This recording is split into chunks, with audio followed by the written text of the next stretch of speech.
दोस्तों कभी कभी एक घर बाहर से जितना शांत दिखाई देता है, उसके अंदर उतनी ही बड़ी चीख दबी होती है। उत्तर प्रदेश के हाथरस से सामने आई इस कथित घटना ने हर किसी को सोचने पर मजबूर कर दिया। एक 16 साल की किशोरी को कई दिनों से पेट में दर्द था।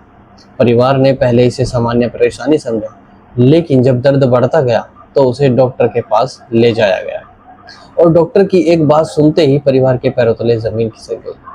लड़की गर्भवती है। कुछ पल के लिए कमरे में जैसे सब कुछ रुक गया हो। 16 साल की उम्र और गर्भावस्था, आखिर ऐसा कैसे हुआ? दोस्तों जानते हैं इस घटना का पूरा सच, बने रहिए हमारे साथ इस वीडियो के अंत तक।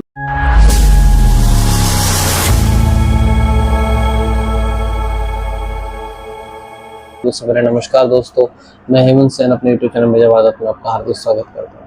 कैसे आप सभी? मैं आशा करता हूँ आप सभी बहुत अच्छे होंगे, अपना ध्यान रख रहे होंगे।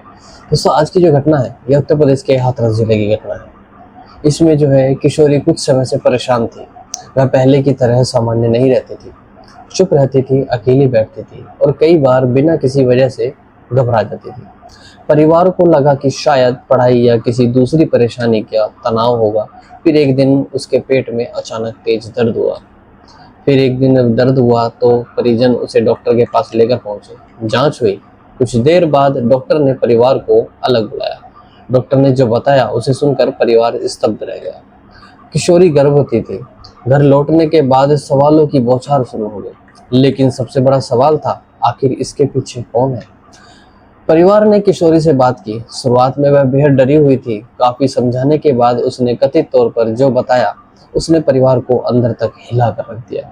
आरोप था कि उसके साथ उसी घर के एक बुजुर्ग सदस्य ने गलत हरकत की थी और मामला सामने आते ही पुलिस को सूचना दी गई। यहाँ से कहानी सिर्फ एक परिवार की नहीं रही। यह सवाल बन गया कि जिस घर को बच्चे सबसे सुरक्षित जगह समझते हैं, अगर वही उनका भरोसा टूट जाएगा तो वो किस पर विश्वास करेंगे, किससे अपनी परेशानी कहेंगे? मामले की जानकारी पुलिस तक पहुंची। किशोरी की पहचान कानून के तहत गुप्त रखी गई। उसके बयान और मेडिकल जांच जैसी कानूनी कार्यवाही की प्रक्रिया शुरू करी गई।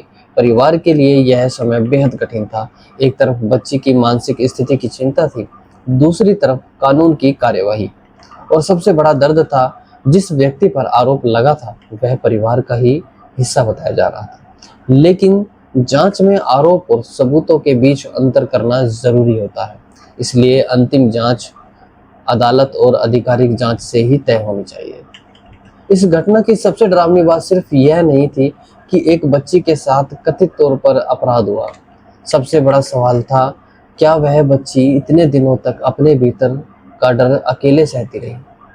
कितनी बार उसने कुछ कहना चाहा होगा, कितनी बार उसे लगा होगा कि शायद कोई उसकी बात पर विश्वास नहीं करेगा, और कितनी बच्चियां आज भी ऐसी ही किसी चुप्पी के अंदर कैद होती हैं। यह कहानी हमें एक बेहद जरूरी बात याद दिलाती है। बच्चे अगर अचानक चुप रहने लगे, किसी खास व्यक्ति से डरने लगे या उनके व्यवहार में अचानक बदलाव दिखाई दे तो उसे नजरअंदाज नहीं करना चाहिए, क्योंकि कई बार बच्चा शब्दों में नहीं कह पाता लेकिन उसका डर बहुत कुछ कह रहा होता है। और याद रखिए, अपराध से ज्यादा खतरनाक कभी कभी वह खामोशी होती है जिसमें अपराध छिपा रहता है। यह कहानी नाबालिग की पहचान और सम्मान की रक्षा के लिए संवेदनशील तरीके से प्रस्तुत की गई है।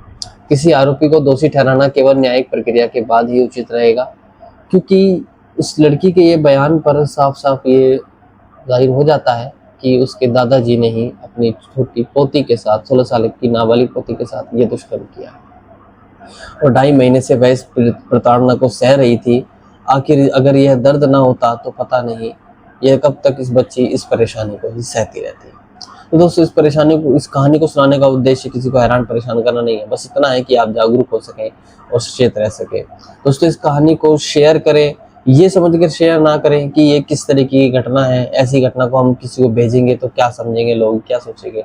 नहीं, अगर आपके वीडियो किसी को भेजने से या फिर किसी को ये जानकारी मिलने से समझदारी हो जाती है, कोई एक बच्ची भी बच जाती है तो बहुत बड़ी वाली बात है, क्योंकि माता पिता अपने बच्चों पर आज की भागदौड़ भरी जिंदगी में उतना ध्यान नहीं दे पाते हैं। तो मेरी आपसे यही गुजारिश रहेगी कि वीडियो को लाइक करें, शेयर करें और हमारे यूट्यूब चैनल को सब्सक्राइब करें, ताकि हमारी नई वीडियो आप तक जल्द से जल्द पहुंच जाए। चलते हैं, फिर विदाई लेते हैं। वीडियो से मिलेंगे अगली किसी सच्ची घटना के साथ। तब तक अपना ध्यान रखें, सुरक्षित रहें। नमस्कार।